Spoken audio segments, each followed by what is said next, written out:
बिस्मिल्लाहिर्रहमानिर्रहीम। आज हमारा दूसरा सेशन है regarding the quantitative aspects of quality improvement tools के हवाले से आज हमारा दूसरा सेशन है। अच्छा, ये सेशन ज़्यादातर दोबारा से मैं रिक्वेस्ट करूँगा नोट करने वाला होगा। डीएल्स के लिए रिक्वेस्ट होगी कि कंसंट्रेट करें लेक्चर पे। एज सच इसकी स्लाइड्स नहीं हैं, लेकिन जो मैं करूँगा वो सारा it will be very close to the real life situation. और मैं एक सिचुएशन उसी तरह जैसे पिछली क्लास में मैंने देखा था कि मैं पकड़ूँगा और उसको मैं आखिर तक लेके चलूँगा। ठीक है। अच्छा, ये थोड़ा सा चेंज मैं लाया हूँ इन दी मेथडोलॉजी। इससे पहले जब मैं पढ़ाता था क्वालिटी को, हर एक साल बाद पढ़ाता हूँ, तो डिफरेंट टूल्स हम डिस्कस करते थे। ठीक है। और डिफरेंट टूल्स आइसोलेशन में डिस्कस की और उसकी एप्लीकेशन जो है वो हमने छोड़ी होती थी कि यूज़र के पास। लेकिन पिछले साल से इस साल में डिफरेंस क्या है, मैं अपने टीए के साथ भी डिस्कस कर रहा था और इनको भी मैंने पढ़ाया था क्वालिटी, तो इन्होंने भी उसको रिकग्नाइज़ किया कि अब डिफरेंस ये है कि अब मैं इम्प्रूवमेंट ये लाया हूँ कि मैं एप्लीकेशन पे ज़्यादा आ गया हूँ एज़ कम्पेयर्ड कि मैं in isolation different quality improvement tools पढ़ाऊँ। तो उसका एक इम्पैक्ट टोटल डिफरेंट है। तो अगेन मैं आपसे फीडबैक लूँगा और फिर जब अगले साल हम इसको ऑफ़र करेंगे कोर्स को तो इससे भी बेहतर होगा। तो आहिस्ता आहिस्ता प्रोग्रेसिवली हम इसको इम्प्रूव करते जा रहे हैं। अच्छा, आज जो हम बात करेंगे, और मुझे बड़े लोगों का first of all thank you, लोग मुझे मैसेज करते हैं व्हाट्सएप पे, फीडबैक देते हैं रिगार्डिंग द लेक्चर्स, डीएल्स ख़ास तौर पे, और they ask very good question. तो मैं कहता होता हूँ कि no question is a bad question. तो आप लोगों में से जो भी कोई सवाल हो यू कैन आस्क मी। हाँ, मैं जवाब दे सकता हूँ, लेट दे सकता हूँ, लेकिन I always try to answer. तो बड़े लोगों ने डीएल्स ने एक सवाल किया कि सर ठीक है, हमने बात की पिछली क्लास में कि एक सिचुएशन आपने बिल्ड की और उसमें आपने बताया कि किस तरह आप जो है ये देख सकते हैं कि फॉल्ट्स, नंबर ऑफ़ फॉल्ट्स कितने हैं और उसको आप कैसे एनालिसिस कर सकते हैं। तो पिछली क्लास में हमने डिस्कस किया था। थोड़ा सा अगर मैं थोड़ा सा अगर रिकैप करूं तो क्या था कि हमने एग्जांपल्स ली थी, उसमें हमने कहा था जी कि डिफरेंट फॉल्ट्स हैं, उन फॉल्ट्स को हमने थोड़ा सा एनालाइज किया था। ठीक है। उसका हमने क्या निकाला था, हमने उसकी स्टैंडर्ड डिवीजन निकाली थी, स्टैटिस्टिकली उसको हमने देखा था। ठीक है। अच्छा, एक चीज़ जो अब सवाल आया और लोगों ने किया, अभी उन्होंने कहा कि सर ठीक है, लेकिन what about predictive nature of quality tools. ये एक सवाल हुआ कि सर ठीक है, बात आपकी ठीक है कि हम we can always discuss about these things, और हम देख सकते हैं कि क्या क्या चीज़ें उस वक्त हो रही हैं और उसमें हमारे पास क्या गुंजाइश है, लेकिन क्या हम प्रेडिक्ट कर सकते हैं, क्या हम प्रेडिक्ट कर सकते हैं क्वालिटी के एक पर्सपेक्टिव में कि कितने फॉल्ट्स आएंगे? क्या हम प्रेडिक्ट कर सकते हैं कि जो इम्प्रूवमेंट है वो कितनी और इम्प्रूवमेंट हो जाएगी? या क्या हम प्रेडिक्ट कर सकते हैं कि एक प्रोसेस जो लगा हुआ है वो मैन्युफैक्चरिंग प्रोसेस भी हो सकता है और वो एक सर्विस प्रोसेस भी हो सकता है, तो उसमें से कितने नंबर ऑफ फेलियर्स कम हो जाएंगे? तो प्रेडिक्टिव एनालिटिक्स के हवाले से बात जो है उन्होंने कहा कि आप ज़रूर करें। सो predictive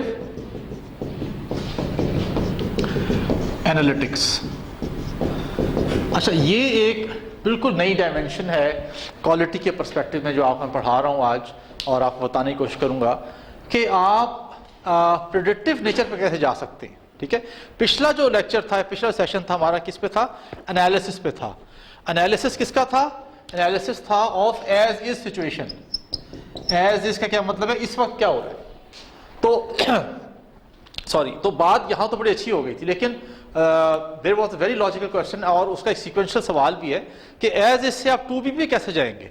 so how we will move from as is to be, और दूसरे अल्फाज में हम प्रेडिक्शंस की तरफ कैसे जाएंगे और प्रेडिक्टिव नेचर का क्वालिटी टूल कैसे यूज कर सकते हैं।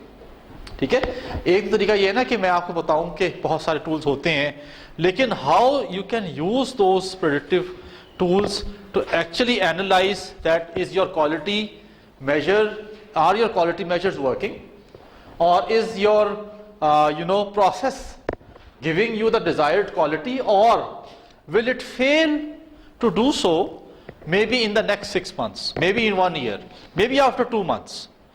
ठीक है ना। तो प्रेडिक्शंस की तरफ आप कैसे जाएंगे? एनालिसिस करके प्रेडिक्शन की तरफ कैसे जाएंगे? प्रेडिक्शंस का एनालिसिस कैसे करेंगे? दो चीजें आ गई। क्या चीज आ गई जनाब? It is analysis, prediction, analysis of prediction. ठीक है, ये 3 डिस्टिंक्ट स्टेप्स होते हैं। एनालिसिस, जब यहां एनालिसिस बात कर रहा हूं तो ये मैं कह रहा हूं एज इज। प्रेडिक्शन की बात कर रहा हूं तो मैं कह रहा हूं टू बी, और एनालिसिस ऑफ प्रेडिक्शन की बात कर रहा हूं तो एनालिसिस की बात कर रहा हूं टू बी का एनालिसिस। ठीक है ना? So basically this is the hallmark of any quality professional. अब याद रखें, हॉलमार्क ये नहीं है कि आपने एज इज में एनालिसिस कर लिया, हालांकि बहुत सौ के नजदीक ये भी नहीं हो रहा, बहुत सौ 90% में ये भी नहीं हो रहा। आपको ये भी नहीं पता कि जी इस वक्त क्या हो रहा है, उसका एनालिसिस कैसे करें। तो उसको मैंने एक प्रैक्टिकली पिछली क्लास में आपको बताया।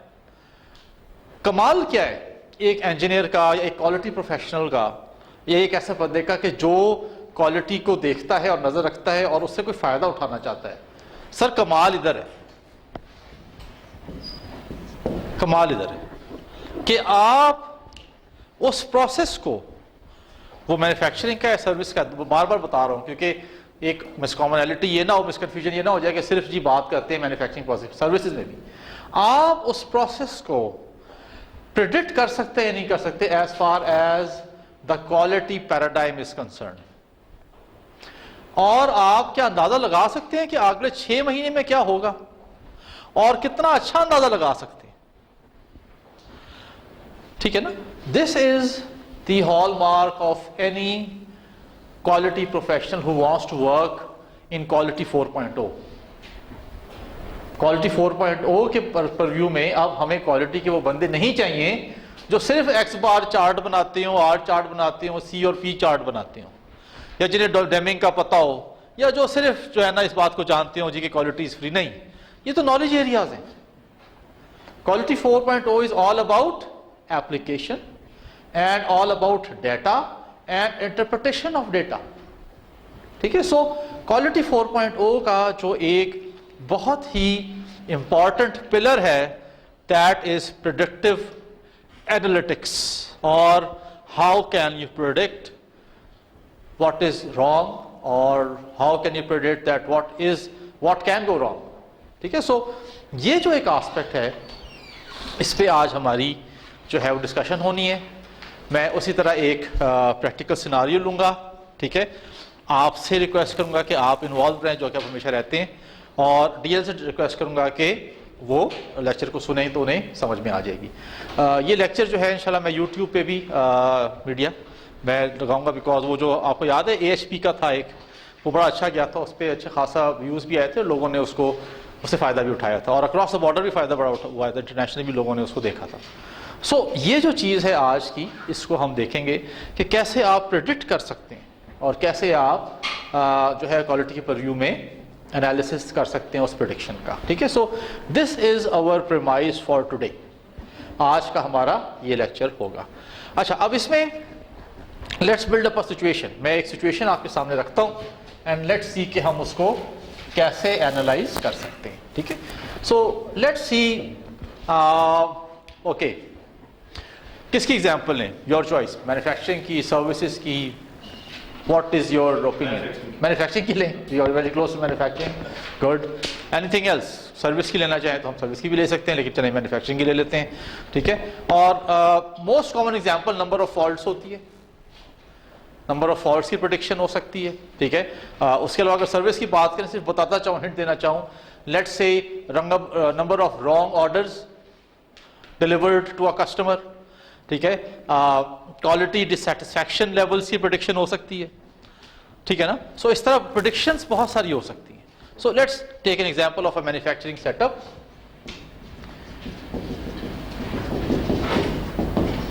ठीक है जी, एक मैन्युफैक्चरिंग सेटअप है, you are looking after a process, ठीक है ना? and let's name process is dye making। ठीक है? आप डाइज बनाते हैं और उससे फिर आप उसके डिफरेंट जो है वो प्रोड्यूस करता, हाँ कास्ट टाइम, ठीक है, सैंड कास्टिंग है। और उसमें लेट्स से कि हम कुछ एग्जांपल ले लेते हैं, ठीक है ना। सो हमने प्रोसेस को देखा और हमने कहा जनाब कि नंबर ऑफ फॉल्ट्स, ठीक है जी, हमने कहा जनाब के नंबर ऑफ फॉल्ट्स हैं, या आप इसको भी मैंने नैरो डाउन करना चाहें तो आप कह सकते हैं जनाब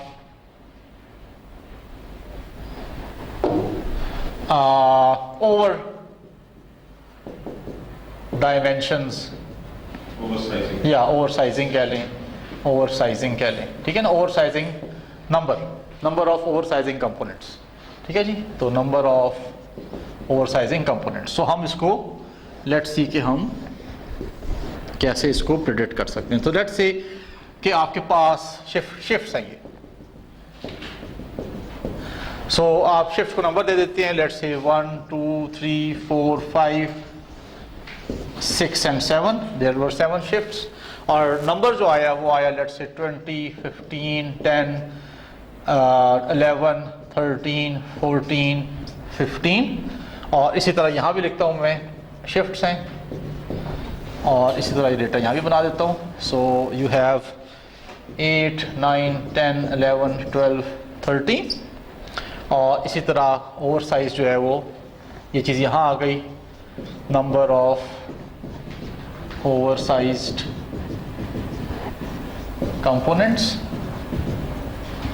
तो ये आ गए जनाब 30 10 8 फिर 12 फिर 13 फिर 15, ठीक है जी।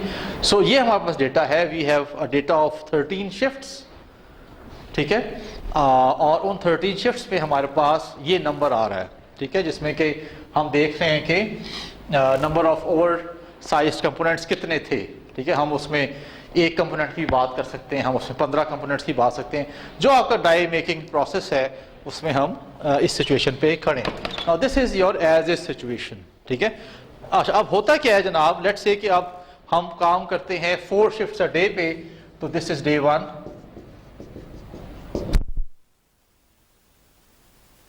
ऑन कर दिएगा, ठीक है, okay. So this is day 1, इसी तरह 5 6 7 8 ये जनाब यहां तक आ गया डे 2, ठीक है। सो दिस इज डे 2, फिर 9 10 11 12 डे 3, ठीक है। तो 3 डेज का है, चले इसको मिटा देते हैं so that we are even, हम 13th एंट्री को मिटा देते हैं। सो हमारे पास 3 डेज का डेटा मौजूद है, और 4 शिफ्ट्स अ डे हम कह रहे हैं कि काम होता है, ठीक है। अच्छा, अब मिसाल है कि एज ए इंजीनियर आप और एज ए क्वालिटी प्रोफेशनल ये आपके पास डेटा है। अब मैं कहता हूं कि ठीक हो गया जनाब, ये तो बात हो गई, आई वॉन्ट टू नो कि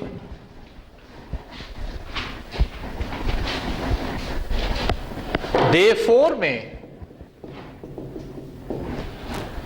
जो 4 शिफ्ट्स होंगी उसको कहां से शुरू होंगी, 13 14 15 16, डे 4 में हमारे पास कितने नंबर ऑफ ओवरसाइज्ड कंपोनेंट्स आएंगे, और इस तरह मैं कहता हूं कि डे 5 में हमारे पास और कौन सी शिफ्ट्स आ जाएंगी जनाब, 17 18 19 और 20।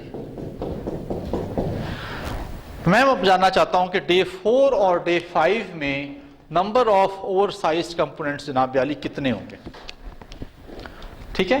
नाउ अब क्या हो गया जनाब, एक तो था पिछली क्लास, उसमें क्या किया था हमने, एनालिसिस ऑफ एज इज, ठीक है। तो उसमें अगर हम होते तो हम क्या करते, वही जो हमने कल किया था, वो पिछली क्लास में किया था, लेकिन अब हम जा रहे हैं आगे, we are now going to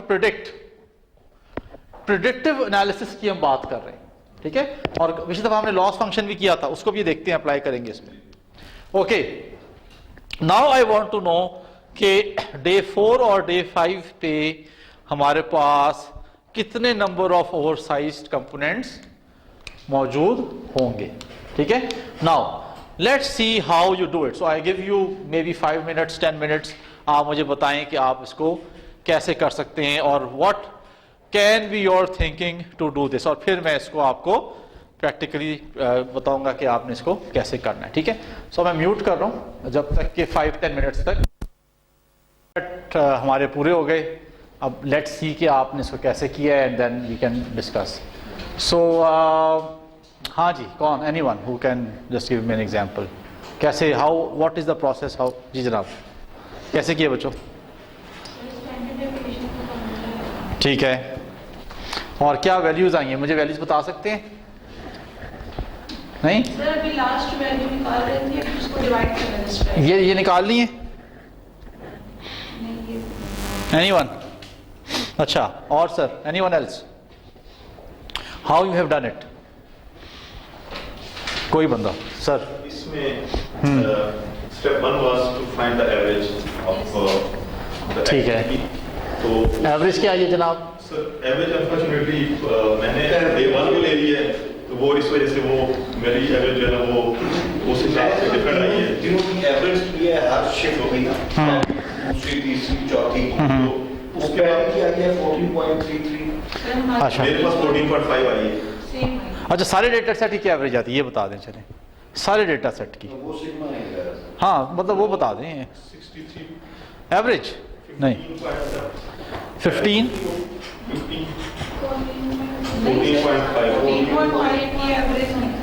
14.5। So let's say कि अगर हम एवरेज पे चलते हैं तो हम 14.5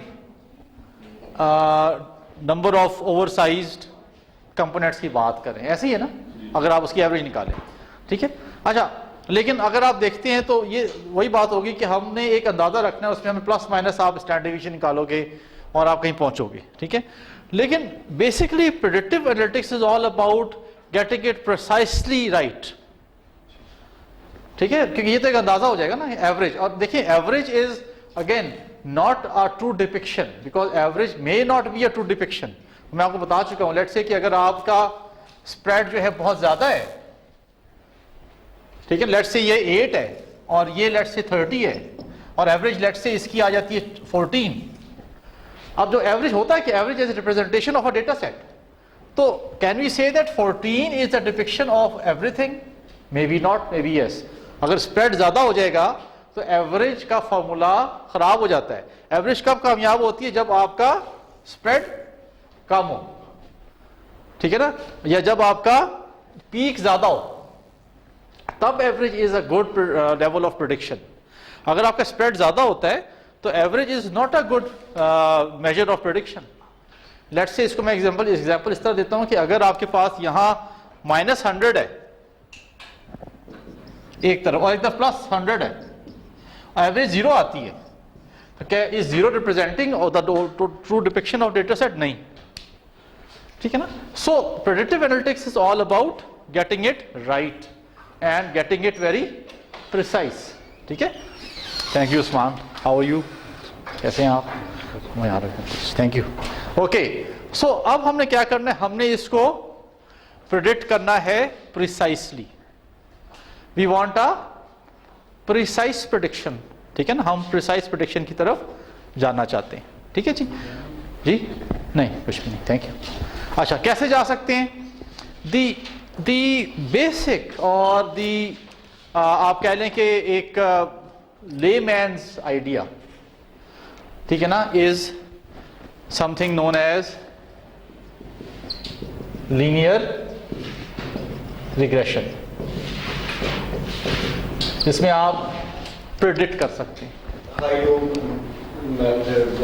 हाँ, क्या होती है linear regression? linear regression होती है y is equal to mx plus y is equal to mx plus a b or b, whatever, where m is your slope, b is your constant, y intercept। y intercept। ठीक है ना, linear regression करते हैं। और इसका formula कि अगर आप स्टैट्स में जाना चाहें तो m is equal to n x bar y bar divided by summation x square minus n x bar square, और b is equal to y bar minus m x bar। ठीक है, ये स्टैट्स का formula है slope point form का। इसे क्या हो जाएगा कि एक लाइन आप बना लेंगे और एक ट्रेंड, आपके ट्रेंड लाइन बना लेंगे आप, और उस ट्रेंड की लाइन की मदद से आप इसको प्रिडिक्ट कर सकते हैं, ठीक है ना। और स्टैट्स में फॉर्मूला क्या है इसका मैंने आपको लिखवा दिया। What is x y, summation x y, this is your x and this is your y, ठीक है। आप स्टार्ट करेंगे समेशन एक्स वाई और माइनस एन क्या है, number of data points. Number of data points कितने होंगे इसमें, गिवन है जो 12। What is x bar, x bar is your average of x values, y bar is average of y values, ठीक है। इसी तरह एक्स स्क्वायर क्या हो जाएगा, समेशन एक्स स्क्वायर, एक्स को स्क्वायर करते जाएंगे उसका सम लेंगे, that will be summation x square, ठीक है। Minus n x bar square, वही बात होगी एक्स बार निकाला हुआ है उसका square. This will be your slope, m is your slope, ठीक है। और उसके बाद वाई इंटरसेप्ट क्या है, बी। वाई इंटरसेप्ट क्या होता है, जहां आपकी लाइन जो है वो वाई एक्सिस को क्रॉस करती है, this is your y intercept, ठीक है। सो वाई इंटरसेप्ट क्या हो जाएगा, is equal to y bar minus m जो आपने निकाला था एम एक्स बार, ठीक है। इससे क्या हो जाएगा कि you can find a linear trend line, ठीक है। जब लीनियर ट्रेंड लाइन निकालते हैं तो आप प्रेडिक्ट कर सकते हैं किस तरह आएगी, किस फॉर्म में आएगी, वो इस फॉर्म में आएगी। लेट्स से वो आएगा y is equal to 0.5x plus 5, मिसाल है, निकाली नहीं है अभी, देखते हैं क्या निकलती है इसकी, ठीक है ना। अब इसमें क्या होगा, आप x डालेंगे क्या 13, तो y की वैल्यू आ जाएगी एट दिस पॉइंट, ठीक है ना। आप x 14 डालेंगे तो y की वैल्यू आती जाएगी 15, 16, 17, 18, 19, 20। सो आप एक्यूरेटली प्रेडिक्ट कर देंगे कि उस टाइम पे क्या आपका नंबर ऑफ ओवरसाइज कंपोनेंट्स हैं। नाउ दिस इज प्रेडिक्शन, ठीक है। अब इसकी एनालिटिक्स रहता है। So this is the basic tool which should be known to every quality person. अगर आपने फॉल्ट प्रेडिक्शन करनी है तो, किसी भी तरह की आपने प्रेडिक्शन करनी है इन एनी ट्रेंड, ठीक है। आपकी सर्विस इंडस्ट्री है, आप कहते हैं कि रिजेक्शन ऑर्डर्स कितने आएंगे, आप एक पिज्जा डिलीवरी सर्विस खोली हुई, आपने ऑर्डर रिजेक्ट हो जाता है, दिन में 4 ऑर्डर रिजेक्ट होते हैं, फिर 6, फिर 12, आप कहते हैं अगले हफ्ते बताओ मेरे कितने एवरेज रिजेक्शन होगी, तो आप निकाल सकते हैं। क्यों, उसके मुताबिक हो सकता है आपने एक्स्ट्रा राइडर्स एंगेज करने हो, आप कहें यार 4 बंदे और चाहिए मुझे, ठीक है ना। तो अब आप इसके मुताबिक कह सकते नहीं 4 नहीं चाहिए, जो मैं देख रहा हूं उसके लिहाज से 2 चाहिए, 2 बंदों की बचत कर जाएंगे आप, ठीक है। अगर आप पिज्जा डिलीवरी की बात कर रहे हैं, क्वालिटी की बात करें तो बहुत सारे फायदे हैं, ठीक है ना। अगर मैन्युफैक्चरिंग इंडस्ट्री की बात करें तो बहुत सारे फायदे हैं। सो लीनियर रिग्रेशन के थ्रू आप एक बेसिक प्रेडिक्शन कर सकते हैं, ठीक है। और आपको मजे की बात बताऊं, इतने सिंपल टूल को भी लोग यूज नहीं करते।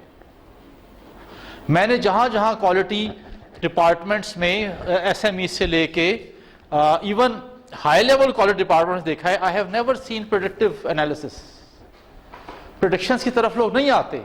लोग, मैंने जैसे अर्ज किया था इस लेक्चर के शुरू में, एजिस पे ही हैं, 2B की तो बात की बात है, ठीक है। अच्छा, इसमें ऐसा नहीं है कि बहुत एक्यूरेट प्रेडिक्शन होगी, इसमें भी बहुत सारी मोडालिटीज हैं, उसको हम आहिस्ता आहिस्ता देखते हैं। ये बात समझ आ गई कैसे होगा, you understand how it is done. इसकी प्रैक्टिस कर लेंगे खुद, ठीक है, करनी है, सवाल आ सकता है, ठीक है। सो इसकी प्रैक्टिस करनी है, ये मैं करता हूं, बिल्कुल करता हूं, कोई मसला नहीं। कहां से बताइए, यहाँ से सर ये जो स्टेप ओके, देखें स्लोप पॉइंट फॉर्म पता चल गया हमें, लीनियर लाइन की इक्वेशन है, ठीक है। अच्छा, नाउ इसमें ना स्लोप पॉइंट फॉर्म में बहुत सारे डिफरेंट फार्मूलाज हैं। मैंने जो फार्मूला स्टैट्स का दिया, स्टैट्स इसलिए दिया बिकॉज मेरे पास डेटा मौजूद है, ठीक है। उसमें आप m कैसे निकालेंगे, सो दिस इज m, यहां मैं लिख दिया, इट शुड बी हेयर। तो m is equal to summation x y. x क्या है, x is your shift number, y is your number of over dimension, oversize components, ठीक है। समेशन एक्स वाई क्या होगा, आप एक्स वाई मल्टीप्लाई करेंगे, x y x y x y x y, उसका sum करेंगे, that will be summation x y, ठीक है। माइनस n क्या है, number of data points, you have 12 data points, तो ये 12 ही रहेगा, ठीक है। x bar average of your x, तो क्या हो जाएगा 1 + 2 प्लस करते करते 12 डिवाइडेड बाय 12। y बार क्या होगा, ये जो 20 15 प्लस करते करते इसका एवरेज, ठीक है। तो यहां एक टर्म आ जाएगी, यहां एक टर्म आएगी, दिस माइनस दिस हो जाएगा, दिस इज न्यूमिनेटर। डिनोमिनेटर क्या, summation x square, you will square it first 1 4 9 16 18 और उसका sum, that will summation x square. यहां एक टर्म आ गई, माइनस एन वही रहा, एन वही रहेगा 13 12 into x bar square. X बार क्या था जो निकाला था उसका स्क्वायर। इसको आप डिवाइड करेंगे तो स्लोप आ जाएगा, एक वैल्यू आएगी, न्यूमेरिकल वैल्यू होगी, ठीक है। दिस इज योर एम, ठीक है। इसी तरह अब आप v कैसे निकालेंगे, वाई इंटरसेक्ट वाई बार आपके पास निकला हुआ है पहले से, average of y values minus m अभी निकाला है इंटू एक्स बार, एक्स का एवरेज। यहां आपके पास एक और नंबर आ जाएगा, उससे आप इक्वेशन बना लेंगे वो बड़ी, ठीक है ना। इस तरह की इक्वेशन आएगी, स्लोप पॉइंट फॉर्म की इक्वेशन आएगी।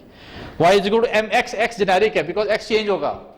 आप 13 के लिए करेंगे तो x 13 आ जाएगा, ठीक है। 14 15 16 17 18 19, तो you will just change x and you have the exact value, ठीक है। अब आप देखेंगे कि वैल्यू बड़ी डिफरेंट होगी as compare to average which was 14.5। अब ये एग्जैक्ट वैल्यू होगी, ठीक है ना। So now you have entered into the predictive domain of any problem set, of any quality problem. अब आप प्रिडिक्शन में चले गए, ठीक है। अच्छा, अब इसमें भी जैसे मैंने अर्ज किया कि प्रिडिक्शन में जाने के बावजूद भी this is not accurate, this is not accurate. Why? कोई बता सकता क्यों एक्यूरेट नहीं है? ये बहुत एक्यूरेट नहीं है, क्यों नहीं है? Based on the past. एक तो ये बात होगी, दूसरी बात है कि ये देखें, अगर आप इसको प्लॉट करते हैं ना एक्स वाई को, तो इस तरह के पॉइंट्स आ रहे हैं, ये पॉइंट्स रैंडम है।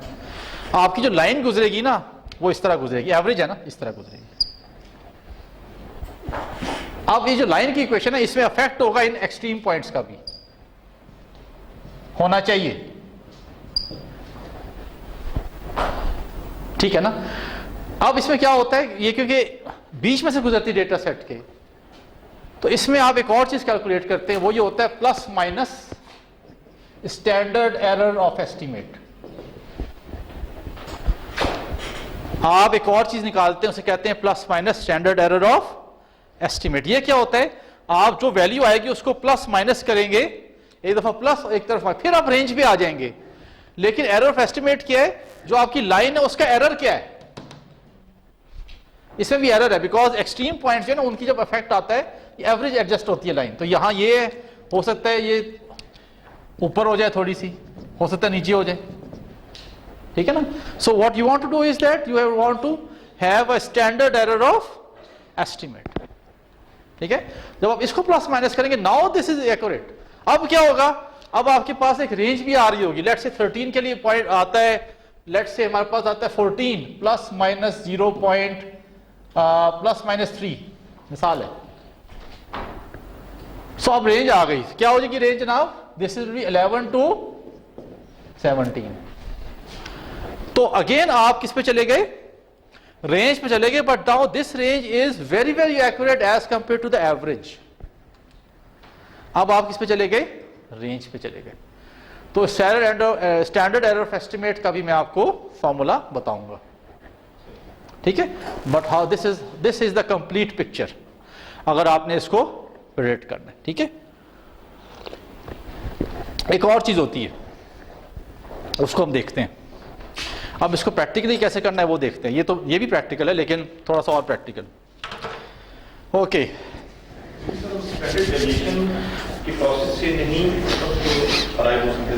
स्टैंडर्ड डिवीएशन में क्या होता है, हमारे पास एवरेज आती और प्लस माइनस एक डिविएशन आती, ठीक है ना। अब वो जैसे कहना कि एवरेज इज नॉट एग्जैक्ट, ये उस पॉइंट पे एग्जैक्ट वैल्यू आ गई है और उसमें जो एरर है उसको हम देख रहे हैं। बिल्कुल फाइन, हाँ फाइन ट्यून। बिकॉज हमने क्या किया कि ये जो ट्रेंड है ना, इस ट्रेंड को एक इक्वेशन में लिख दिया है और उस इक्वेशन से हम प्रेडिक्टिव में चले गए, प्रेडिक्शन में चले गए, ठीक है। उसमें क्या था, वी डिड नॉट हैव, वो चीज नहीं थी हमारे पास, ठीक है ना। अभी उसमें था कि हम एवरेज की बात कर रहे थे। ओके, नाउ लेट्स सी कि हम इसको अब कैसे मजीद इसका एनालिसिस कर सकते हैं। अब मैं एनालिटिक्स की तरफ आऊंगा। ओके जी,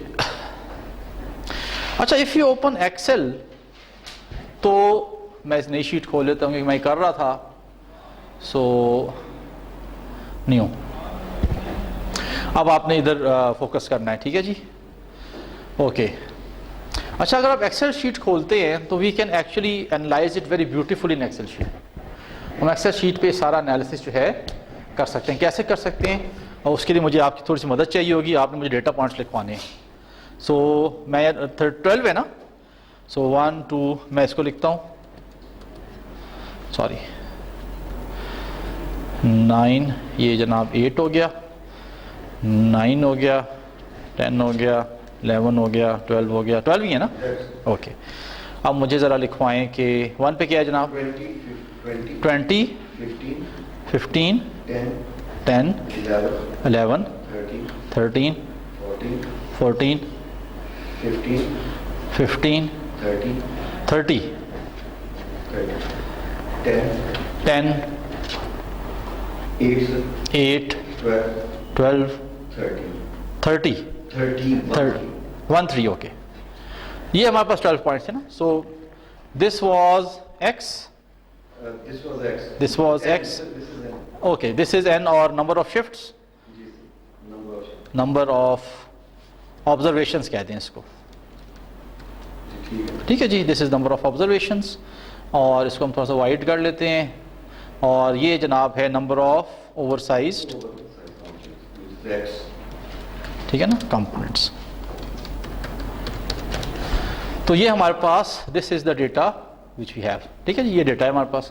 अच्छा, अब हम क्या करते हैं, लेट्स से कि हम इस डेटा को यहाँ से पिक करते हैं। So we pick up this data, we go to insert, ठीक है जी, and we pick a graph. So what we do is we pick any graph, हम कोई भी ले सकते हैं, हम ये ले लेते हैं, ठीक है। सो now you see this is the trend. तो अगर आप इसको, मैं थोड़ा साइड पे नीचे रखूँ, यहाँ रख देता हूँ बल्कि, और थोड़ा जूम करता हूँ। Now this is the trend, ठीक है ना। हमने जितने नंबर ऑफ डिफेक्ट्स थे उसका हमने ये ट्रेंड, अब आप इसमें देखें तो डिक्रीज हो रहा है, फिर ग्रेजुअली इंक्रीज कर, फिर एक स्पाइक आई है, फिर एक पूरा डाउनफॉल आया, और फिर आहिस्ता आहिस्ता करते करते ये ऑब्जर्वेशन 12 ऑब्जर्वेशंस पे आ गया, ठीक है ना। Now this is the trend of number of oversized component. आपने कुछ नहीं किया, आपने उसको सिर्फ क्या किया, ड्रॉ किए। Now what I will do is something very interesting. मैं क्या करूंगा, मैं इसको दोबारा से वापस लाता हूं। I will just right click here and I add trend line. जो आपने करना है इससे, ये जो हम यहां कर रहे थे ना, ये देखिए लीनियर ट्रेंड लाइन, मैं लीनियर पे मैंने क्लिक किया, और एक और चीज मैं यहां करूंगा, ठीक है ना, display equation on chart and display R squared value. ये क्या होती है बताता हूं आपको। ये दो मैंने क्लिक किया और मैंने इसको बंद कर दिया, ठीक है। अब आप देखें तो दो चीजें मेरे पास सामने आई हैं, ये देखें, ये नजर आ रही हैं। ये एग्जैक्ट वो इक्वेशन है जो हम चाह रहे थे, ये एग्जैक्ट वो इक्वेशन आ गई जो हम चाह रहे थे, mx प्लस c।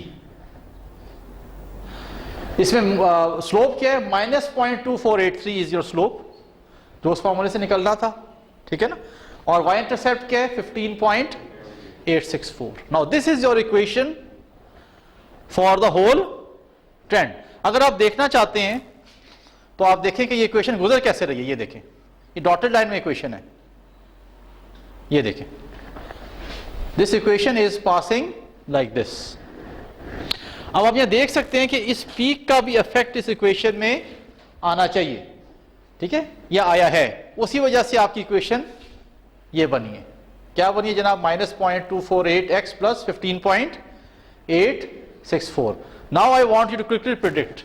चलें जी, शाबाश, इक्वेशन लिखें, मुझे प्रिडिक्ट करके बताएं ये सारे डेटा पॉइंट, जल्दी जल्दी जल्दी जल्दी। अब तो मैंने आपको आर स्क्वायर को छोड़ दे, मैं बताऊंगा वो क्या है।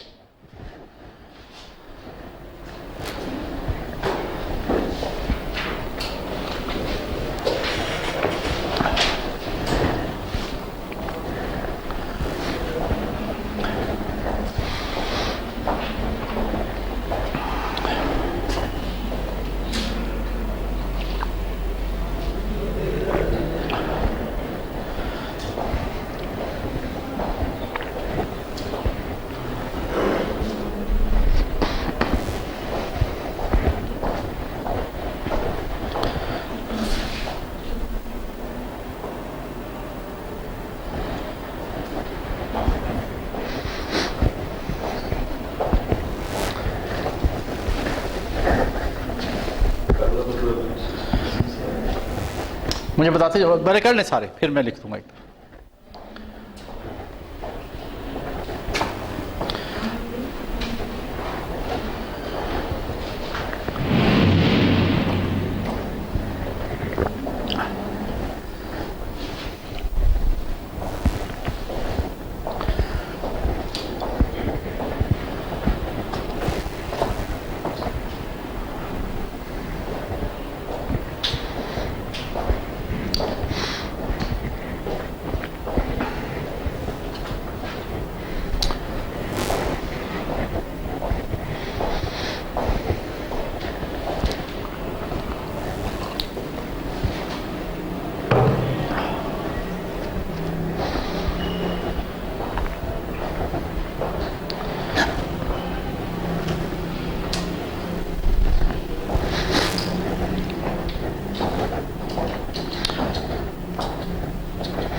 ट्वेल्व पॉइंट 14 12 पॉइंट, उसके बाद जी 12 पॉइंट 16 11 पॉइंट 17 11.64 गुड 18 19 जी 12.8। अब आप देखें, लेट्स से हम पहले चले, हमने एवरेज क्या ली थी, अगर हम 14.5 पे रहते तो हम कितना दूर थे एक्चुअल वैल्यूज से, ठीक है ना। अब हम इसमें देखते हैं तो इट इज अराउंड 12 11 और आखिर में वो 10 की तरफ जा रही है। ये हमें पता भी चलता है कि देखें ये डिक्रीजिंग ट्रेंड लाइन है, ये देखें आहिस्ता आहिस्ता आहिस्ता आहिस्ता आहिस्ता नीचे जा रही है। तो आप देख रहे हैं कि वैल्यूज भी आहिस्ता आहिस्ता आहिस्ता आहिस्ता नीचे जा रही है, ठीक है ना। सो आपके इक्वेशन के मुताबिक जवाब आ गया। लेकिन अब इसमें एक प्रॉब्लम है। प्रॉब्लम क्या है? प्रॉब्लम यह है कि हमने ये देखना है कि प्रेडिक्शन कितनी एक्यूरेट है, ठीक है ना। How accurate is this prediction, क्या ये जो हमने लाइन बनाई है ट्रेंड की, क्या ये वाकई हमारे लिए उस हवाले से मददगार। एक तो हो गई एवरेज से, तो हमने जान छुड़ा ली, ठीक है। हमने कहा नहीं एवरेज नहीं, हम बात करते हैं एक्यूरेट चीजों की, तो एक्यूरेसी पे तो हम आ गए।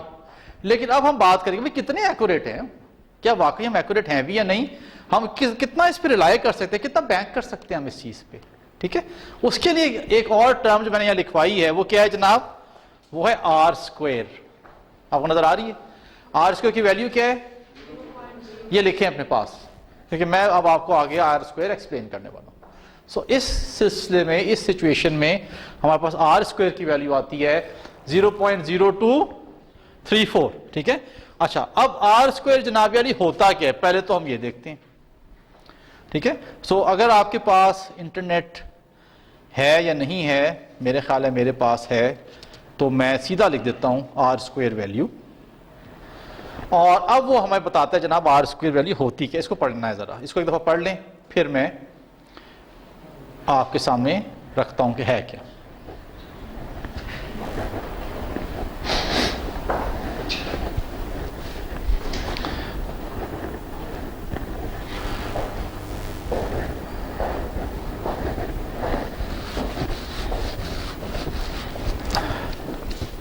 हाँ जी, आर स्क्वायर वैल्यू क्या है, I read with you. R squared values range from 0 to 1. An R squared value of 0 means that the model explains or predicts 0% of the relationship between the dependent and independent variables. A value of 1 indicates that the model predicts 100% of the relationship, and a value of 0.5 indicates that the model predicts 50% and so on. आपकी value क्या आई है? तो ये तो गए no relation, predict नहीं कर रहा, रिलेशनशिप है, प्रेडिक्ट नहीं कर रहा मॉडल। देखें दोबारा पढ़ें क्या कहता है जनाब, मॉडल एक्सप्लेन्स और predicts 0% of relationship between different variables, कोई प्रेडिक्ट नहीं कर सक रहा है। तो आपके केस में भी अब क्या हो गया है, मैंने वैल्यू जान किस तरह दी थी, मुझे पता था ये नहीं करेगा बिकॉज ऑफ दैट पीक। अगर वो पीक ना देता प्रेडिक्ट कर लेता। वो जो पीक है ना बीच में आई हुई, उस वजह से मसला हुआ। मैं आपको वैसे बता सकता हूँ मसला क्यों है, लेकिन चले मैंने जान की पीक डाली थी बिकॉज ऑफ दिस के आर स्क्वायर आए 0 के करीब। तो अब क्या हो गया जनाब अली, अब तो फिर हम मसले में फंस गए, क्योंकि आर स्क्वायर क्या आई है 0.0234, ठीक है ना, 0.0234 आई है। अब और मसला हो गया, अब क्या करेंगे? हाँ जी, anyone now what to do? और मैं आपको बता सकता हूं क्यों नहीं हुई। अब देखिए, अगर ये भी देखें ना, ये कम डिफरेंस है, इस पीक की वजह से आपकी इक्वेशन को मैंने 0 कर दिया, आपकी इक्वेशन को मैंने 0 कर दिया। अब क्या है सोल्यूशन? सोल्यूशन सुने, सोल्यूशन ये है, again you go here, you go to add trend line. अब आप देखें तो यहां डिफरेंट किस्म की ट्रेंड लाइंस मौजूद हैं। मैंने किस पे क्लिक किया था? लीनियर पे। दूसरी कौन सी है? एक्सपोनेंशियल, लॉगरिथम, लॉग वाली है, पॉलिनोमियल है, पावर पे है, और मूविंग एवरेज पे। अब देखें अब होगा क्या। मैं क्या करूंगा, मैं उस ट्रेंड लाइन को पढ़ूंगा जिसमें मेरा आर स्क्वायर की वैल्यू हेल्दी हो जाए, जैसे मेरी आर स्क्वायर की वैल्यू हेल्दी हो जाए, उस ट्रेंड लाइन के ऊपर। उससे क्या हो जाएगा, मेरे पास एक इक्वेशन आ जाएगी जो कि true depiction of the data sets होगी, ठीक है। अब इसको हम देखते हैं कि कहां जाके सीधा बैठता है। तो इसको तो हमने मिटा देता हूं, अब मैं इसको मिटा रहा हूं, ठीक है जनाब। आई एम डिलीटिंग दिस, ताकि हम बाकी देखते चले जाएं। अच्छा जी, now let's go again, right click, add trend line. Okay जी, अब देखते हैं जी एक्सपोनेंशियल पे क्या आता है। हमें गर्ज किससे है? हमें आर स्क्वायर से है। पहले हम आर स्क्वायर देखेंगे, क्या आता है जी आर स्क्वायर? 0.0229। कोई फायदा नहीं।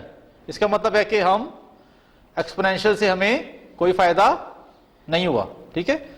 सो we will not go to this thing, हम इसकी तरफ नहीं जाएंगे। ये भी गया तो वी डिलीट दिस। अच्छा जी, अब हम देखते हैं आगे। एक्सपोनेंशियल खत्म हो गया, बारी बारी। लीनियर हमने कर लिया, ठीक है। लॉगमेट्रिक देखते हैं जी, लेट्स सी। क्या ख्याल है आपको, लॉग पे आएगा? क्या आया जी आर स्क्वायर? 0.0353। नहीं, R square is unmoved, so we actually delete this as well, ठीक है जी।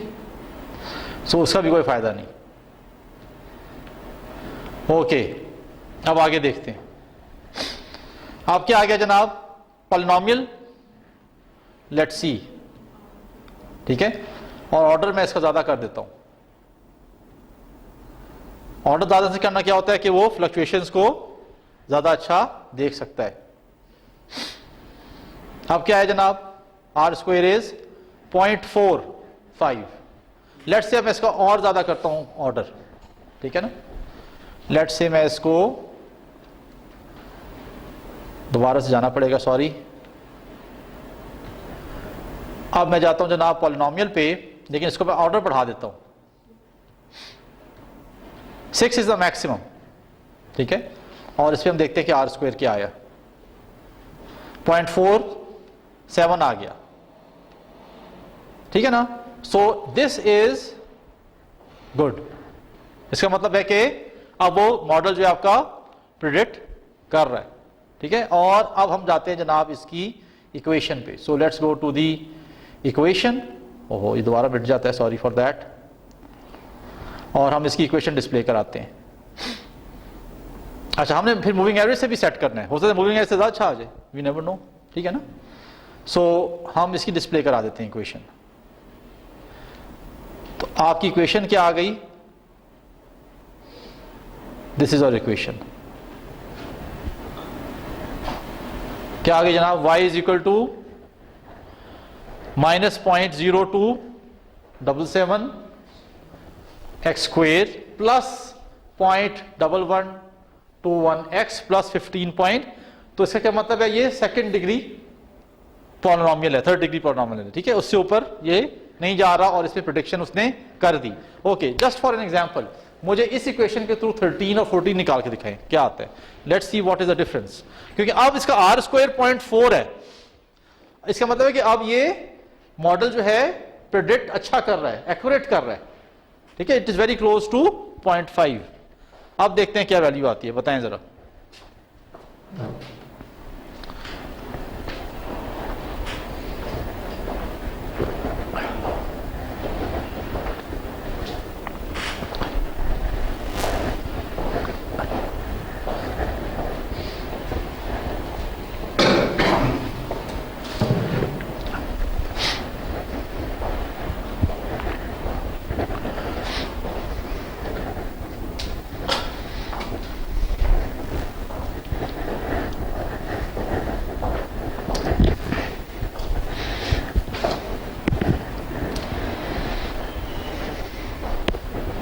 अच्छा ये हमारा लीनियर टेंट था, सॉरी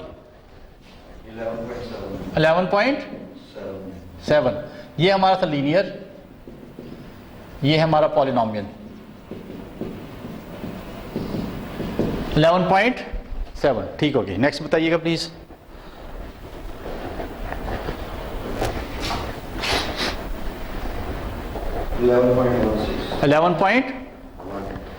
गुड, ठीक है। अब आप देख सकते हैं कि now there is a difference, कम से कम 1 से 1.5 पॉइंट का डिफरेंस आ रहा है, ठीक है ना।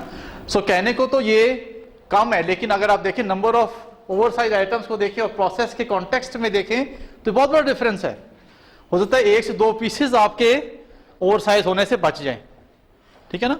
सो पॉलिनोमियल के थ्रू अब और एक्यूरेसी आ गई है, ठीक है। अब उसका आर स्क्वायर क्या है जनाब, नोट कर लें। What is are square? 0.4731, 0.4731, ठीक है। नाउ हम अब देखते हैं, लेट्स से कि मूविंग एवरेज से क्या आता है। Let's do that as well. तो इसको मैं डिलीट कर रहा हूं, नोट कर लें आर स्क्वायर। इस इक्वेशन को भी मैं डिलीट कर रहा हूं, ठीक है। ये इक्वेशंस जो हैं इनको भी मैं डिलीट कर रहा हूं ताकि हम जो है वो, अब जा रहा हूं मैं मूविंग एवरेज पे। अच्छा, पीरियड क्या होता है कि कितनी एवरेज इकट्ठी लेनी है उसने, मूविंग एवरेज का फॉर्मूला है, उसकी डिटेल में मैं नहीं जा रहा, लेकिन होती क्या है कि आप, होता मीन ही है लेकिन डिफरेंट पीरियड्स के साथ मीन को मिला के वो देखते हैं। तो कम से कम 3 का पीरियड लेना चाहिए, 3 data sets at a time. So मैं इसको, जितना कम पीरियड होगा उतनी एवरेज इनएक्यूरेसी ज्यादा होगी, जितना पीरियड ज्यादा होगा उतनी एक्यूरेसी ज्यादा होगी। तो मैं इसको लेट्स से 3 पे करता हूं, ठीक है जी। सो अब देखते हैं कि क्या आता। अच्छा, इसमें आप फोरकास्ट भी कर सकते हैं वैसे, बाय द वे, अगर आप यहां वैल्यू डालें तो फोरकास्ट कर सकते हैं, लेकिन मैं ट्रेंड लाइन की बात कर, ट्रेंड लाइन नेम ऑटोमेटिक आ गया।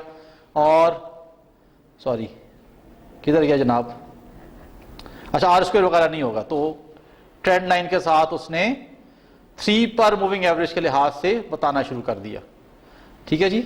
कहां गई मूविंग एवरेज की लाइन, अब हमारी एवरेज की लाइन ही घूम गई है। अच्छा वो देखिए एवरेज दे दी उसने, दिस इज द पॉइंट, ठीक है। इसको आप क्लिक करेंगे तो एवरेज आ गई है। क्या ये जनाब, इससे आप यहां रीड कर सकते हैं, this is the point, it is very close to 10 point. इसको मैं अगर सेलेक्ट करूं तो जवाब आ जाएगा कि क्या था। सो this is the point which is given, this one नजर आ रहा है आपको, नहीं आ रहा, दिस वन। ये जो पॉइंट है ये मूविंग एवरेज के लिहाज से उसने नेक्स्ट पॉइंट दे दिया आपको, ये एक ही पॉइंट देगी आपको, ठीक है ना। और फिर आहिस्ता आहिस्ता आप इसको ऐड करते चले जाएंगे।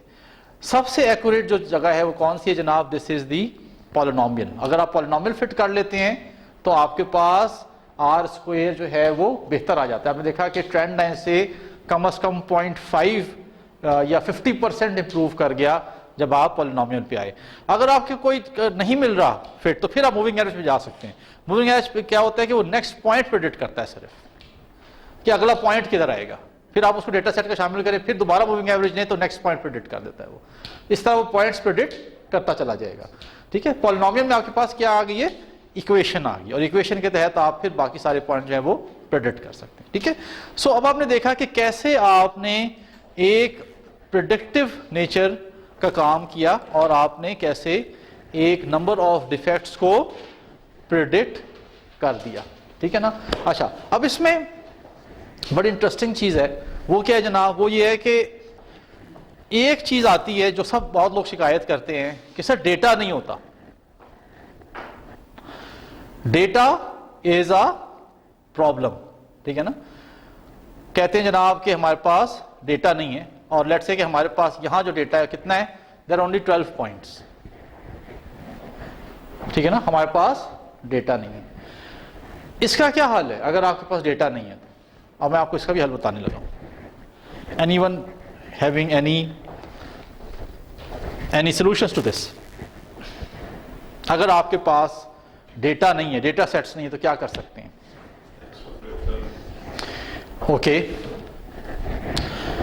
एक चीज होती है उसे कहते हैं रैंडम वेरिएबल्स।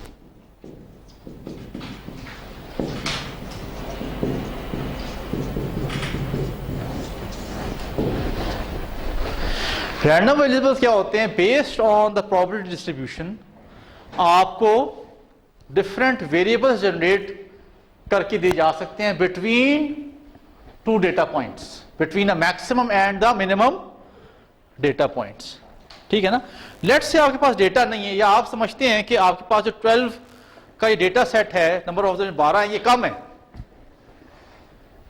आप कहते हैं कि मुझे डेटा सेट ज्यादा चाहिए, ठीक है ना, तो आप उसको भी हल कर सकते हैं in your analysis through a simple function और a simple technique which is known as generation of random variables, ठीक है। आप रैंडम वेरिएबल्स के तहत प्रोबेबिलिटी बेस्ड डिस्ट्रीब्यूशन में, जो कि एक नॉर्मल डिस्ट्रीब्यूशन होती है, उसके तहत आप उन लिमिट्स के दरमियान डेटा सेट्स जनरेट कर देते हैं। और मजे की बात है, एक्सेल आपको ये क्लिक ऑफ बटन पे कर देता है। मिसाल के तौर पे यहां देखते हैं, यहां बताएं जनाब कि what is the minimum point, minimum and क्या है वैल्यू 8, मैक्सिमम क्या है 30, ठीक है जी। आपने ये याद रखना है। अब हम देखते हैं कि कैसे इसको करते हैं। So what I do is, again मैं एक्सेल पे जाऊंगा और मैं यहाँ इज इक्वल टू डालूंगा और रैंड का फंक्शन देखूंगा, तो इसमें लिखा हुआ है, देखिए रैंड में 3 चीजें आ गई, रैंड अरे, रैंड बिटवीन, ठीक है। अरे का क्या मतलब है? एक सेट ऑफ रैंडम वैल्यूज मेरे पास आ सकती हैं। तो if I go to rand array, so I just go to rand array, ठीक है ना, और मैं इस पे आता हूं तो मुझे बता रहा है कि कितनी रोज कितनी कॉलम में मैं डेटा सेट जनरेट करूं। तो मैं कहता हूं कि रोज क्या होती हैं जनाब, सो आई से 4 रोज 5 कॉलम्स, मिनिमम वैल्यू क्या है 8, मैक्सिमम वैल्यू क्या है 30। ये देखें, so I have generated these number of values between 8 and 30 random values। तो अब मेरे पास डेटा सेट मेरा बड़ा हो गया। कितना डेटा सेट हो गया? 1 2 3 4 5 6 7 8 9 10 11 12 13 14 15 16 17 18 19 20। अब मैंने 20 वैल्यूज जनरेट कर ली बिटवीन 8 एंड 30। रैंडम वैल्यूज हैं ये, ठीक है, और based on the probability distribution है। नॉर्मल कर्व में 0 to 1 के दरमियान प्रोबेबिलिटी के साथ साथ आपके एक्सेल ने मुझे ये रैंडम वैल्यूज जनरेट कर दी। मेरे पास डेटा सेट बढ़ गया।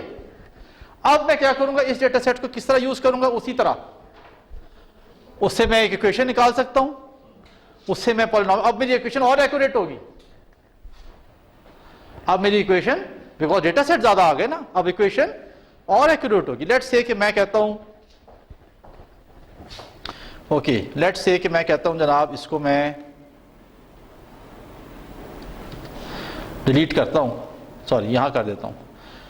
मैं कहता हूं नहीं जी ये डेटा सेट भी नहीं है, तो मैं क्या करूंगा, is equal to again rand अरे, और अब मैं इसको पढ़ाने लगा हूं। मैं कहता हूं 20 20 8 30। ये देखें, now look at my data set.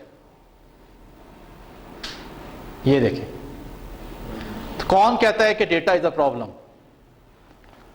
मैं बंदा ही एआई का हूं, मैंने एसीओ पे काम किया हुआ एंड कॉलम प्रोपोजिशन में।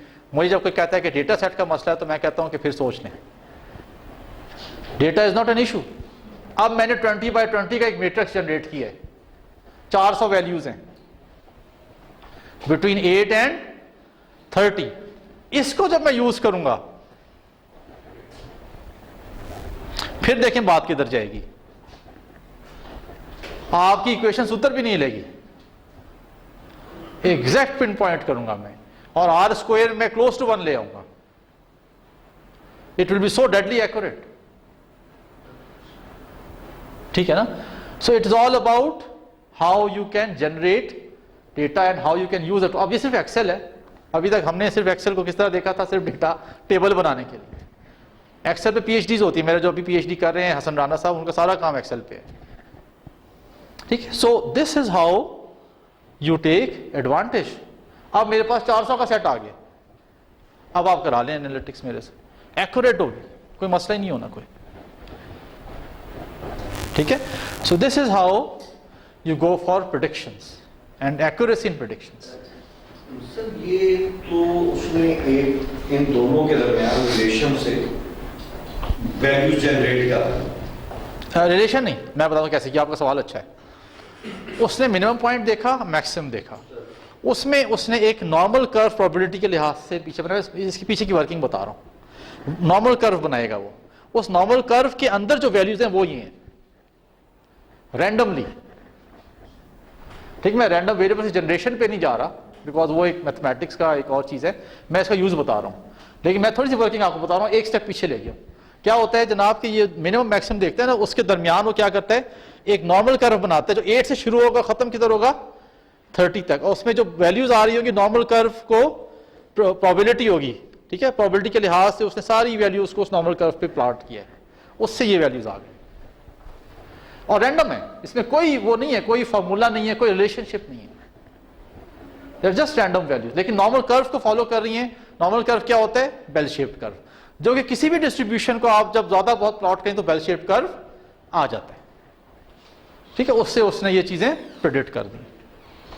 ठीक है, so your problem of data is solve.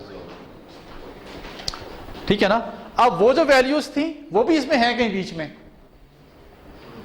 लेकिन उसके इंटरवल्स आप देखें ना कितने सारे हैं, और रैंडम है, उसमें कोई वो नहीं है। ठीक है, हाँ, जब आप इसका ट्रेंड लाइन निकालेंगे इक्वेशन आ जाएगी, फिर वो आप बात की वो एक रिलेशनशिप आ जाएगी, और उसको फिर आप आगे प्रेडिक्ट कर सकते हैं।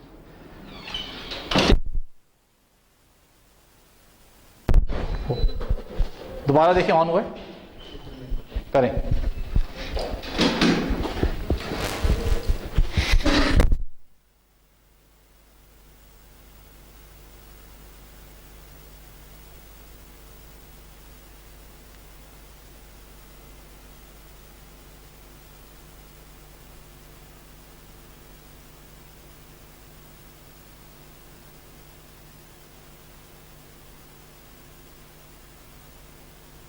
तो 5000 से ज्यादा दफा रिपीट कर दिया आपने।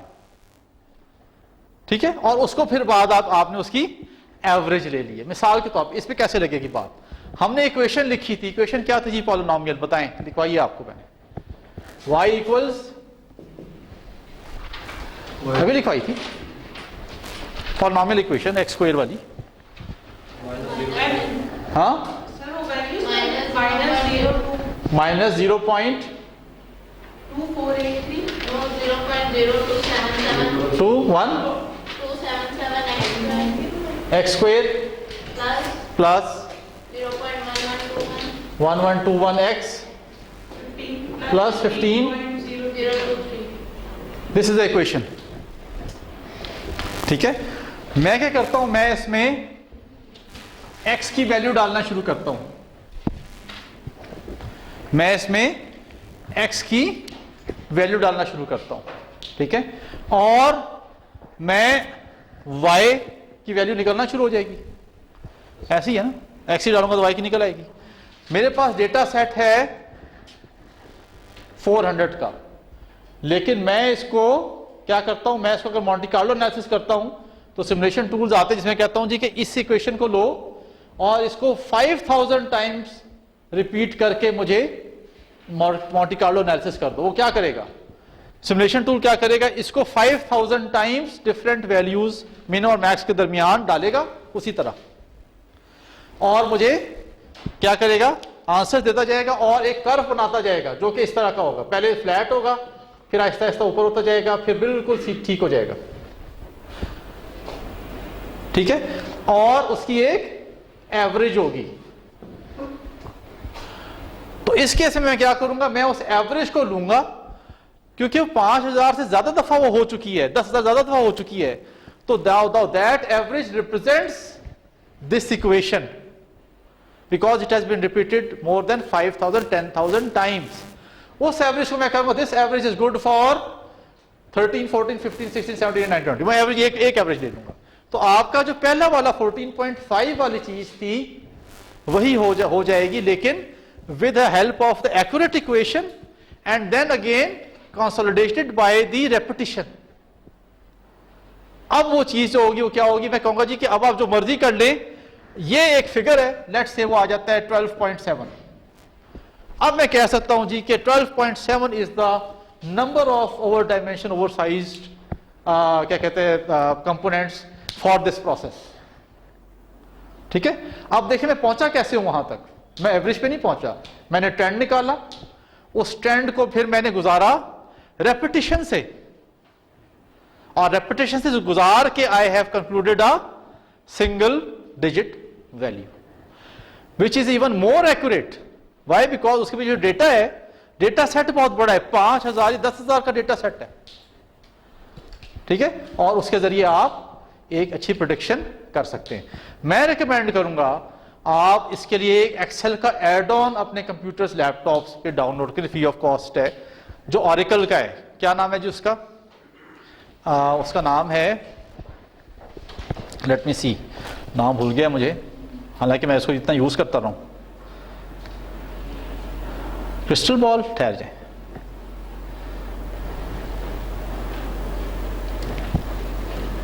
क्रिस्टल बॉल ऑरेकल, या क्रिस्टल बॉल, ये देखें। ठीक है, क्रिस्टल बॉल क्या है जनाब, why is crystal ball used, ये देखें ऑरेकल क्रिस्टल बॉल, ये एड ऑन है एक्सेल का। ठीक है ना, is the leading spreadsheet based application of predictive modeling, forecast, simulation, optimization. ठीक है, and it is used for Monte Carlo analysis. ठीक है, ठीक है ना, यूज फॉर, ये देखें मैं आपको थोड़ा दिखा देता हूं, यूज फॉर मॉन्टी कार्लो, ये आ गया जनाब। ठीक है, so if you go to videos, ये बेहतरीन है जनाब मॉन्टी कार्लो के लिए, और मैं ऑफ कोर्स इसको दिखाऊंगा भी, लेकिन उसमें अपनी एग्जांपल्स ही मौजूद हैं। ठीक है, so I can just skip the ad. मैं आपको दिखाना चाहता हूं कि प्रेडिक्शन करता कैसे है वो। असल में ये यूजर बेस्ड होता है, मेरे पास था, वो एक्सपायर हो गया उसका लाइसेंस। ये फ्री ऑफ कॉस्ट 30 डेज का मिल जाता है आपको, 30 डेज बाद you need to reload that. इसकी कुछ लोगों ने कहा है कि वो भी मौजूद है, क्रैक भी है, लेकिन वो मेरे पास ऑफ कोर्स नहीं है, मेरे लैपटॉप पे चलता नहीं है इसका। सो मैं सिर्फ आपको just quickly go to this, और यहाँ से आगे जाते हैं।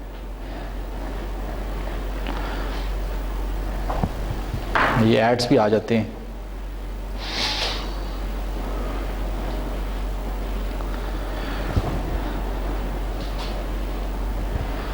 अब देखें ये वही चीज़ हो रही है प्रेडिक्शन के हवाले से, और इसमें वो बैंक से प्रेडिक्शन के लोन के हवाले से बात कर रहा है। ये देखें मैं थोड़ा आपको दिखाना चाहता हूँ, ये देखें बनेगा कैसे, आने वाला है, आप देख लेंगे। तो इसी तरह उसने क्या किया कि उसने एक इक्वेशन लिखी है, जैसे हमने इक्वेशन लिखी थी, ठीक है, और उसमें वो अब बार बार वैल्यूज डाल के चीज़ों को प्रेडिक्ट करना चाह रहा है। ठीक है, अब ये देखें यहाँ वो बताएगा आपको। अब देखें कर्व बनेगा कैसे, फॉर्मुलेट कैसे होगा, that is what I want to show. ये देखें, अब इसमें आप ये देखें, अब देखें दिस इज द ट्रेंड, अब ये बन रहा है, एक एक वैल्यू से बन रहा है।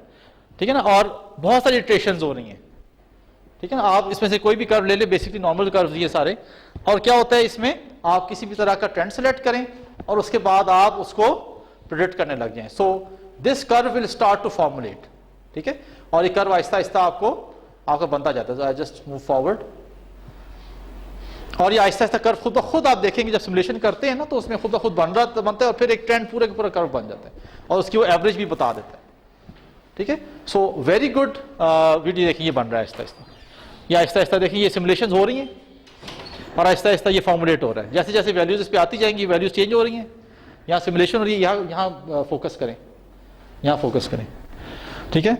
और ये देखें आप, now this is going to form in shape of a bell shaped curve. जैसे जैसे इनपुट आ रही है वो बेल शेप्ड कर्व मैच्योर होता जा रहा है, ठीक है, और जैसे जैसे मैच्योर होगा फिर ऐड आ गया, एक पूरे का पूरा कर्व बन जाएगा, और जब इटरेशंस कंप्लीट हो जाएंगे वो आपको एवरेज दे देगा और स्टैंडर्ड डेविएशन दे देगा,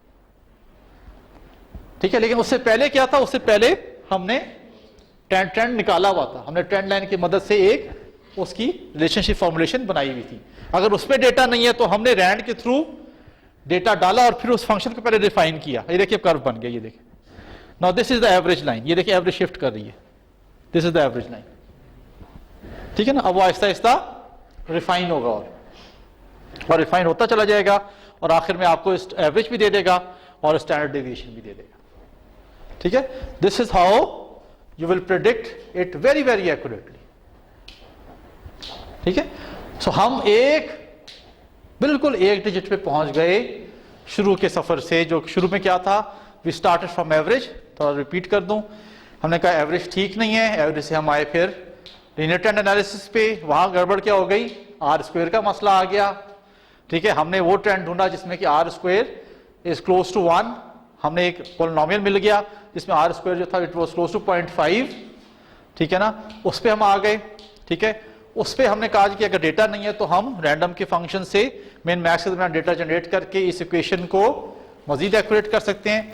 now from that equation we move to Monte Carlo simulation. उसमें हमने क्या किया कि हमने इसी इक्वेशन में 5000 या 10,000 रिपीटेशंस एक्स की वैल्यूज डाल दी between of course the limits, उसको नहीं छोड़ा हमने, ठीक है। 8 से 30 तक के दरमियान ही डलेंगी वो, उसमें हमने जब आप इसको करेंगे तो आपको पूछेगा लिमिट्स को, वो डाली, और क्या हुआ जनाब, चीज एक्यूरेट होती चली गई, और हमारे पास एक यूनिफाइड एग्रीड अपॉन वैल्यू आ गई, और हमने कहा जनाब कि अब जो मर्जी हो जाए, what ever the case is, इस प्रोसेस की, अब मैं दोबारा वापस आ रहा हूं, रिलेट कर रहा हूं चीजों को, इस प्रोसेस में जो number of over dimension spring है, फॉर एग्जाम्पल वो 12.7 है, वो 12.7 है। Now this is established. Now अब बात आती है एक्यूरेसी की, कि अब हम क्या करें कि अब इसको 12.7 से डिक्रीज करके पहले मरहले में 10 पे लाएं, फिर उसके बाद और नीचे लाएं, फिर और नीचे लाएं, और कंटिन्यूअली इंप्रूव करते चले जाएं। लेकिन जब आप 10 पे लाएंगे तो फिर आपने यही प्रोसेस दोबारा करना है जो हमने सारा किया है, टू असर्टन कि वो 10 है भी या नहीं है, ठीक है। और उसके बाद फिर 10 से 8 पे आएंगे, और आहिस्ता आहिस्ता आप प्रोसेस की कैपेबिलिटी को बढ़ाते चले जाएंगे, ठीक है। So this is how you can actually improve a process, इस पूरे के पूरे उससे गुजर के, ठीक है। ये प्रैक्टिकल एप्लीकेशन है, और ये इतनी आसान है कि कोई भी एसएमई, कोई भी स्मॉल एंड मीडियम एंटरप्राइज, कोई भी प्राइवेट सेटअप, आपको सिर्फ एक्सेल शीट चाहिए, आपको कुछ नहीं चाहिए, आपको मुश्किल से 10 प्रेडिक्शन, आपको वो वैल्यूज चाहिए, and you can actually predict the capability of your process, and you can improve any process, ठीक है ना। और आखिर में तड़का हमने किसका लगा दिया, मोंटे कार्लो सिमुलेशन का। उससे क्या हुआ कि चीजें जो थी वो बिल्कुल क्रिस्टल क्लियर हो गई जनाब। और क्या है क्रिस्टल बॉल, ठीक है, ऑरेकल का टूल है, ऐड ऑन एक्सेल शीट में लग जाता है, जाके बेहतरीन काम करता है। मैंने बड़ी दफ़ा यूज़ की, मैंने बताया मेरा एक्सपायर हो गया बिकॉज वो 1 महीने का फ्री ट्रायल होता है, दोबारा ले लें आप, ठीक है। और इसके मिलते भी हैं काफ़ी सारे वर्जन जो कि चलते भी रहेंगे, ठीक है। So this is how you predict, ठीक है जी। Any questions? सर इसके अंदर ये जो फॉर्मूला आपने लिखा हुआ है, ये तो रिग्रेशन मेथड का फॉर्मूला जो कि उसके अंदर ACCA वगैरह में या उसके अंदर इसको यूज किया जाता है जो कॉस्ट वेरिएशन, ठीक है, कॉस्ट फंक्शन के तौर पर भी यूज हो सकता है, ठीक है। अब हम उसको ये जो डाटा है, जैसे ये शिफ्ट्स हैं डाटा को लेके, तो हम इसके साथ लीनियर इक्वेशन या जो आप कहते हैं स्लोप है वो निकला।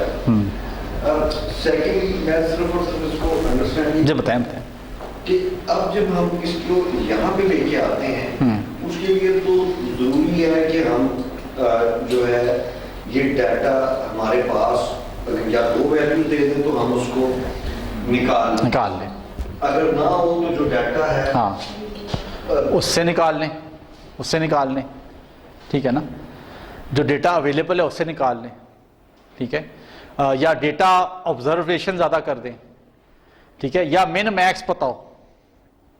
अगर मिन मैक्स पता है तब भी हम काफ़ी कंफर्टेबल जोन में मौजूद हैं, बिकॉज हमें एक्सट्रीम्स पता है, उन एक्सट्रीम्स के दरमियान हम डेटा सेट जनरेट कर सकते हैं। लेकिन सर ये तो सारा डिपेंड कर रहा है मतलब जो प्रोडक्शन यूनिट्स के ऊपर, इसमें जो वहाँ पे मशीन है उसके साथ इसका कोई रिलेशनशिप डेवलप नहीं होगा। मशीन कौन सी? मतलब फॉर एग्जांपल हम इसके अंदर एक चीज ठीक है कि वो प्रोसेस, हाँ, वो सिस्टम जो है वो कांस्टेंट है, एफिशिएंसी जो है वो है ही वैसे, ठीक है मेंटेन्ड है, ठीक है। अगर इसी सिस्टम के ऊपर चलते हैं तो तब ये चीजें मतलब एनवायरनमेंट को आप कांस्टेंट करेंगे, प्रोसेस को कांस्टेंट करेंगे, जो टूल है उसकी मेंटेनेंस का एक लेवल डिफाइन करके उसको करेंगे, और फिर ये जो आप डाटा करेंगे वो सारा कांस्टेंट होगा, इस डाटा को डालेंगे, फिर ही आप जो है वो प्रेडिक्शन कर। बहुत अच्छी ऑब्जर्वेशन है, I must appreciate your question, बिल्कुल ऐसे ही है। उसमें एक चीज़ कांस्टेंट है, लेट्स से एक मशीन है जो बाहर से मंगाई जो कि प्रोड्यूस कर रही है चीज़ें, ठीक है ना। अगर हम इसको देखते हैं ना, दिस इज, हम अब उस मशीन पे आने से पहले हम देखेंगे जी रिजेक्शंस क्यों हो रही हैं, मशीन को कांस्टेंट कर दें, बाकी चीज़ें देखें, 10 रिजेक्शंस जो हो रही हैं वो क्या वजह है। अच्छा, हम कहते हैं जी कि लेट्स सपोज कि हमने बाकी सारी चीज़ें एलिमिनेट कर ली हैं, फिर हम आते हैं जी ये कांस्टेंट है, हम क्या फिर ये एक वर्डिक्ट दे सकते हैं कि जी ये जो मशीन है now this needs to be upgraded, ठीक है ना, वो आखिरी वर्डिक्ट होगा जी कि अब क्या, अब हम सब कुछ कर चुके हैं, रिजेक्शन 10 से नीचे नहीं आ रही, उसकी वजह क्या है सर कि अब हम कहते हैं कि जो मशीन है उसको अब अपग्रेड करें, ये 2016 का मॉडल था, 2023 का लाएं, ठीक है ना। हमारा प्रॉब्लम क्या होता है जब भी हम बात करें किसी भी प्रोसेस में, तो सबसे पहले वो जो टेक्निकल बंदा है वो कहता है सर जी मशीन ठीक नहीं है, ठीक है ना, और हम कहते हैं यार ये बंदा ठीक कह रहा है, हालांकि मशीन या जब आपकी बात की that concept is the last resort. हो सकता है इसमें जो रिजेक्शंस हो रही हो इस प्रोसेस में कूलिंग प्रोसेस ठीक ना हो सकता है कि हीट ठीक ना मिल रही हो सकता है कि बर्नर का जो टेम्परेचर है वो कांस्टेंट मेंटेन ना हो रहा हो, ओवर साइज इसलिए बन रहा हो, बहुत सारी वेरिएबल्स हैं, ठीक है ना। जब हम किसी प्रोसेस को देखते हैं, फॉर एग्जाम्पल ये प्रोसेस है ना, कोई उसके जवाब में ये चीज आई है, तो we have to look at the whole process, और जो कांस्टेंट है उसको सबसे आखिर में छेड़ें। हमारा प्रॉब्लम क्या है, हम कांस्टेंट को सबसे पहले छेड़ते हैं, या जो कारीगर होता है क्योंकि उसे पता होता है, क्योंकि वो इनकेपेबल होता है इस चीज का जो हमने आज डिस्कस की है, तो सबसे पहले वो किस पे उंगली उठाता है, मशीन पे, कि सर जी ये मशीन ही खराब है सर, 20 साल पहले लाए थे, अब तो क्या होगा सर, ठीक है ना। और जो बंदा होता है वो कहता है हाँ यार मशीन, तो everyone is at a stand still, हालांकि वो that is the last constant and that should be the last resort. उस पर हम नहीं जाते बिकॉज उस पर मेहनत करनी पड़ती है, you have to work hard, you have to train people, ठीक है ना। हो सकता है कि प्रोसेस ठीक ना हो सकता है एनवायरनमेंट ठीक ना हो, बहुत सारी चीजें हैं। सो आपका सवाल बिल्कुल ठीक है, 100% एक्यूरेट है, और उसका जवाब ये जो मैं दे रहा हूं कि आखिर में सबसे कांस्टेंट को छेड़ें। हमारा प्रॉब्लम क्या है कि क्योंकि हम इस तरफ नहीं जाते तो हम सबसे पहले कांस्टेंट को छेड़ देते हैं, उसकी वजह से मशीन नहीं आ जाती है, मसला फिर भी वही रहता है। फिर हम कह रहे होते हैं कि यार अच्छा इतनी महंगी मशीन ले, आपको मसला नहीं, पता चला जी कि उससे बेहतर तो वो लेथ मशीन थी, 8 एक्सिस मशीन आ गई, मसला फिर भी वही है, ठीक है ना। सो ये जो चीज है ये हेल्पफुल है ही इसीलिए, आपका गोल्डन क्वेश्चन था, ये है ही इसीलिए कि आप जब प्रोसेस को देखते हैं तो वो जो कांस्टेंट है उसको आखिर में छेड़ें और उसके जितने पेरिफेरल चीजें हैं उसको पहले देखें, और प्रोग्रेसिवली इसको मूव करें इधर से इधर, इधर से फिर नीचे। हाँ, फिर एक वक्त आएगा आगे जाके जब आप कहेंगे और फिर आप कॉन्फिडेंट भी होंगे, सर सब कुछ कर लिया, now we need to upgrade our machine. ठीक है ना? तो वो एक फतवा भी होगा, वो एक अथॉरिटेटिव स्टेटमेंट भी होगा, और फिर लोग उसको मानेंगे भी सही। ठीक है ना? सो बिल्कुल ठीक, आप सही कह रहे हैं, यू आर वेरी राइट। ठीक है जी। सो आई होप कि आज आपने बहुत कुछ सीखा होगा और आपने देखा होगा कि कैसे प्रैक्टिकली आप क्वालिटी इंप्रूवमेंट टूल्स की प्रेडिक्शन में जा सकते हैं। हालांकि these are very simple tools. अभी तो मैं एआई में तो गया ही नहीं, ठीक है ना, अभी तो मैं बहुत सारी चीज़ों में नहीं गया, लेकिन मैं ये समझता हूँ कि ये एसएमईज के लिए, किसी भी स्मॉल एंड मीडियम एंटरप्राइज के लिए, किसी भी ऐसे छोटे से बिजनेस सेटअप के लिए ज़रूरी है। एक कॉमन मैन भी यूज़ कर सकता है। एक्सेल सबको पता होती है, मैंने फंक्शंस 2-4 बताए और कुछ भी नहीं किया, लेकिन इसका जो इफेक्ट है वो बहुत बड़ा हो सकता है ऑन इम्प्रूवमेंट ऑफ क्वालिटी। ठीक है जी। सो इंशाल्लाह ताला नेक्स्ट क्लास में हम फिर अब दोबारा से आ जाते हैं अपने लेक्चर्स की तरफ। अगर मोंटी कार्लो मैं इंशाल्लाह ले आया, आप में से कोई ले आया, तो उसको हम डेमोन्स्ट्रेट भी कर देंगे ताकि थोड़ा सा मज़ीद हम इसको पॉलिश कर सकें अपने स्किल को, और फिर हम आगे चैप्टर्स पे चलेंगे। ठीक है जी। बट जो हमने पढ़ा है, जो हमने डिस्कस किया, this is part of the exam. अब सवाल है जी, एग्ज़ाम में एक्सेल शीट आप नहीं, एक्सेल शीट में नहीं दूंगा। हाँ, हो सकता है कि मैं कुछ डेटा सेट्स दे दूँ, कुछ इस तरह की चीज़ दे दूँ जिसकी आपको मैं चेक कर दूँ कि आप कैसे इसको आगे लेके चलते हैं, which is not difficult at all. ठीक है जी। Thank you very much. Thank you.